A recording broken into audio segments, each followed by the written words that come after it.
सिया जी के पास में गई। सत्येंद्र सिया जी सीता जी को अंदर ले गई और दिव्य बसन भूषण पहराए। क्या पहराया है? दिव्य बसन। दिव्य माने क्या होता है? ये कभी गंदे नहीं होते, हमेशा वैसे ही तरोताजा रहते हैं। क्यों?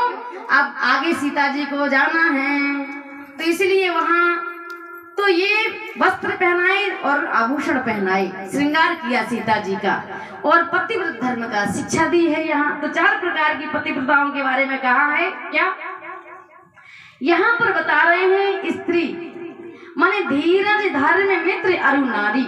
ये 4 बातें कही है। धीरज, हम कितने धैर्यवान हैं।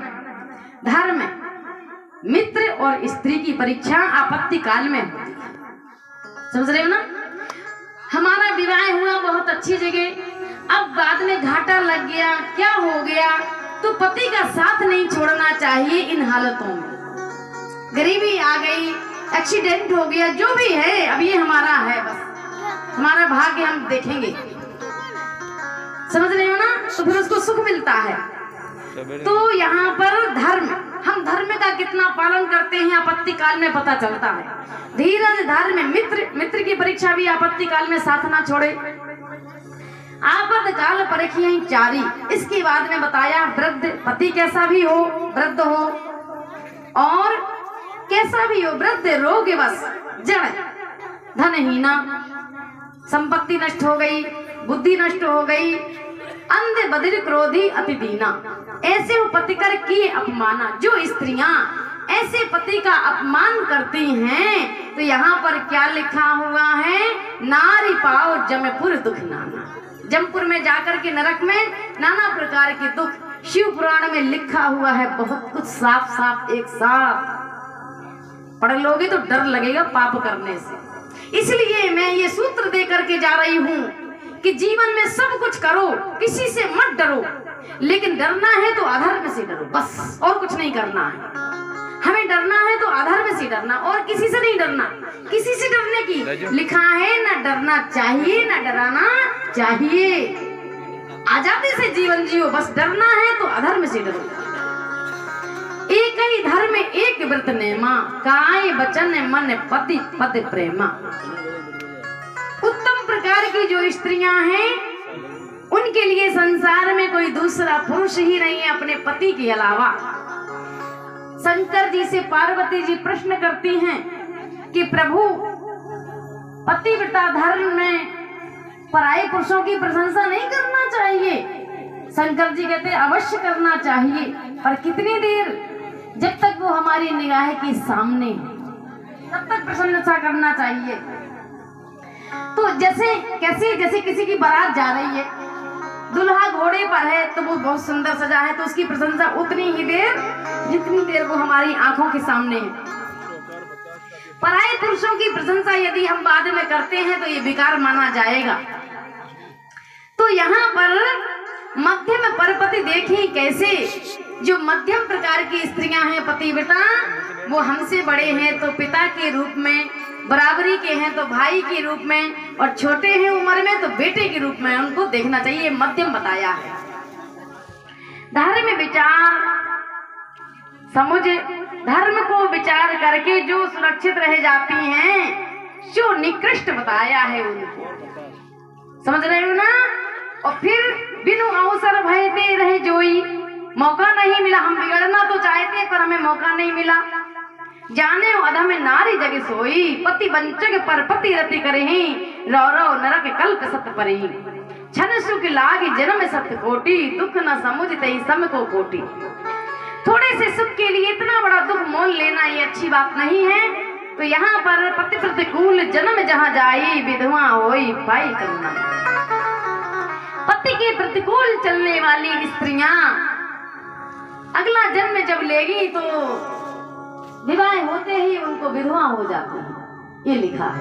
पति प्रतिकूल जन्म जहाँ जाई, पति के साथ धोखा करने वाली स्त्रियां अगले जन्म में विवाह होते ही उनको विधवा हो जाना है, ये इसमें लिखा हुआ है। ऐसा कोई बैठा हो तो बुरा न माने, कोई बात नहीं, मनुष्य गलती का पुतला है, तो फिर विवाह नहीं करना है तो वो कट जाता है। अगर हम फिर गलती पे गलती तो फिर वो बहुत भोगना पड़ता है।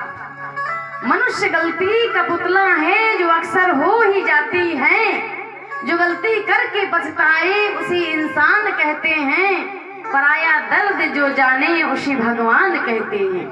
कभी गलती रुलाती है तो वह पथ भी दिखाती है, मनुष्य गलती का पुतला है जो अक्सर हो ही जाती है।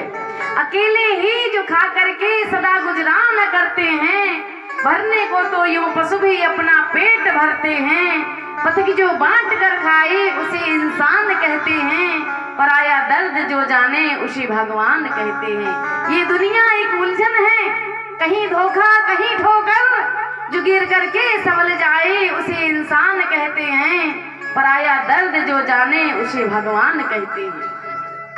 यहाँ पर इस तरीके से आगे बढ़ते हैं।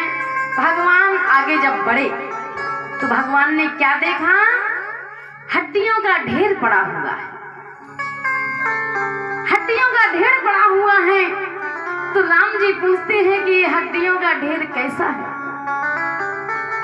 तो ऋषियों ने कहा, प्रभु आप सब जान करके अनजान बन रहे हो। ये क्या था, जो ऋषि मुनि साधना में लगे हुए थे,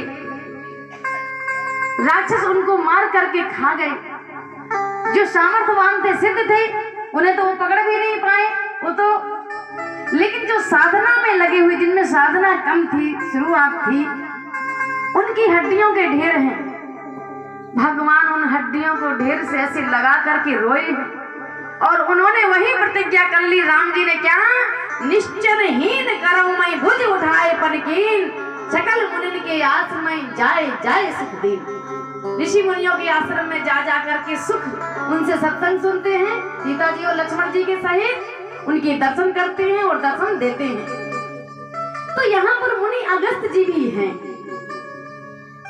जैसे और ऋषि हैं ऐसे ही मुनि अगस्त जी भी हैं यहाँ पर।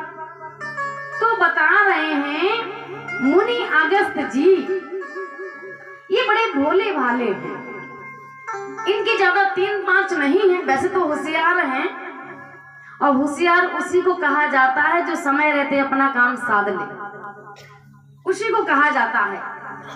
तो एक अगस्त नाम के ऋषि हैं जिनकी कथा पहले दिन से सुनाई, कुंभज नाम इनकी उपाधि है। तो अगस्त जी इनके गुरु हैं। तो पहले जमाने में टोली चलती थी संतों की, ऐसे हम लोग भी टोली ही हैं। तो टोली जा रही थी तो रास्ते में पड़ा जामुन का पेड़। अब काली काली सुंदर सुंदर जामुन, और पेड़ इतने दूर। तो सिद्धीचंद जी खड़े हो गए कि काली काली जामुन है, इनको खा लें और गुरु जी के लिए भी ले जाएं, ठाकुर जी भोग लगाएंगे। तो ठाकुर जी इन्हीं के पास में रहते थे, शालिग्राम जी को ठाकुर जी कहते हैं। तो अब जमात आगे चली गई, पैदल चलते थे पहले संत, और ये खड़े हैं तो सोच रहे जामुन को कैसे तोड़ा जाए। तो सिंहासन में देखा ठाकुर जी, तो ठाकुर जी को जामुन, ठाकुर जी से कहा सतीशन जी ने कि आप जामुन खाए आओ, हमारे लिए ले आओ। तो मारा पेड़ में एक शालिग्राम सुबह चले गए तालाब में, जामुन गिर गई नीचे।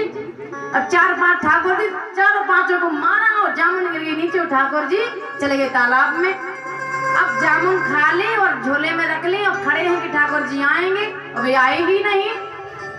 अब क्या करें? तो गुरु जी के डर के मारे, गुरु जी का बड़ा डर होता है, गुरु जी के डर के मारे सिंहासन में 4 जामुन रख दी ठाकुर जी की जगह पे। अब शाम को जब पहुंचे तो गुरु जी को भोग लगाना था। बोले सतीशन, सतीशन, बोले जी गुरु जी। थर कांप रहे हैं डर के मारे। बोले सिंहासन लाओ, ठाकुर जी कहाँ हैं? तो ठाकुर जी को भोग लगाया, स्नान कराया, सवेरे फिर सिंहासन मांगा तो फिर थर कांप रहे हैं। अब स्नान कराया तो जामुन का छिलका निकल गया। तो गुरु जी कह रहे हैं सतीशन, सतीशन। बोले जी गुरु जी। अब डर के मारे आंख बंद करे खड़े हैं। बोले ठाकुर जी को क्या हो गया? बोले पुनी पुनी चंदन, पुनी पुनी पानी, गुरुदेव ठाकुर जी चढ़ गए, हम कहाँ जाने।